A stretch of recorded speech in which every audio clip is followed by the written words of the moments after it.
अब आपको एक बड़ी न्यूज एजेंसी रॉयटर्स की ऐसी रिपोर्ट के बारे में बताते हैं जिसका भारत सरकार की एजेंसी पीआईबी ने फैक्ट चेक कर दिया। चौंकाने वाली बात यह है कि इस फैक्ट चेक में रॉयटर्स की रिपोर्ट फर्जी पाई गई। इसी महीने रॉयटर्स ने एक रिपोर्ट पब्लिश की और उसमें दावा किया कि भारत सरकार एप्पल, सैमसंग, दूसरे मोबाइल फोन बनाने वाली कंपनियों पर दबाव बना रही है कि वो अपने ऑपरेटिंग सिस्टम का सोर्स कोड सरकार के साथ शेयर करे। इस रिपोर्ट में रॉयटर्स ने लिखा कि भारत सरकार 83 नए सिक्योरिटी स्टैंडर्ड्स लागू करने की तैयारी कर रही है। इन नियमों के तहत मोबाइल कंपनियों को अपना सोर्स कोड सरकारी लैब में जांच के लिए देना होगा। इसके अलावा मोबाइल बनाने वाली कंपनियों को किसी भी बड़े सॉफ्टवेयर अपडेट से पहले सरकार को सूचना देनी होगी। रॉयटर्स ने यह भी लिखा कि एप्पल हो, सैमसंग हो, ऐसी कंपनियां सरकार की इस योजना का गुप्त रूप से विरोध कर रही है क्योंकि सोर्स कोड उनकी सबसे बड़ी इंटेलेक्चुअल प्रॉपर्टी है।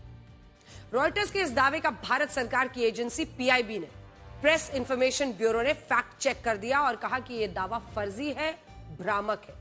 पीआईबी ने कहा कि सरकार ने स्मार्टफोन बनाने वाली कंपनियों से सोर्स कोड मांगने का कोई प्रस्ताव रखा ही नहीं।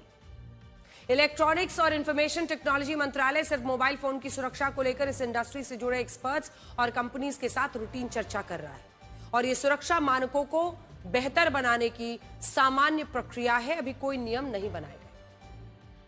रॉयटर्स ने दावा किया कि उसे यह सूचना सरकार के कुछ डॉक्यूमेंट्स और मीटिंग्स के हवाले से मिली। सरकार चाहती है कि यूजर्स को फोन में पहले से इंस्टॉल ऐप्स को हटाने का विकल्प मिले। सरकार का तर्क है कि कई स्मार्टफोन्स में प्री इंस्टॉल्ड ऐप्स होते हैं जो यूजर्स की जानकारी के बिना उनके डेटा का मिसयूज कर सकते हैं। सरकार इस लीकेज को रोकना चाहती है, जबकि रॉयटर्स ने इसे सोर्स कोड मांगने तक बढ़ा चढ़ाकर पेश किया, जिसे सरकार की ही तरफ से फैक्ट चेक किया गया, खारिज किया गया। अब इस फैक्ट चेक के बाद सवाल उठ रहे हैं कि क्या एक बड़ी अंतर्राष्ट्रीय न्यूज एजेंसी भारत सरकार को लेकर इस तरह गलत जानकारी जानबूझकर फैला सकती है? रॉयटर्स जैसी एजेंसी की रिपोर्ट का इस्तेमाल दुनिया में तमाम न्यूज चैनल, अखबार, डिजिटल चैनल अपनी खबरों में करते हैं। ये कितनी गंभीर बात है। रॉयटर्स की वजह से दुनिया भर में इस तरह की भ्रामक जानकारी फैल सकती है जिसमें सरकार की नीतियों, मोबाइल कंपनियों, यूजर्स को लेकर नकारात्मक संदेश जा सकता है।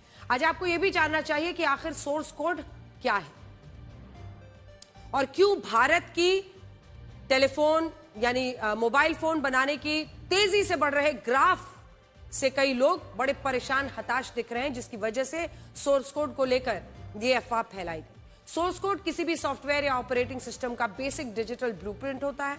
सोर्स कोड से यह समझा जा सकता है कि फोन कैसे काम करता है, उसकी सेफ्टी फीचर्स कैसे हैं। मोबाइल फोन बनाने वाली कंपनियां इसे किसी के साथ साझा नहीं करती। इसे ट्रेड सीक्रेट्स दूसरों को पता चल सकते हैं, साथ ही यूजर्स की सेफ्टी भी प्रभावित हो सकती है।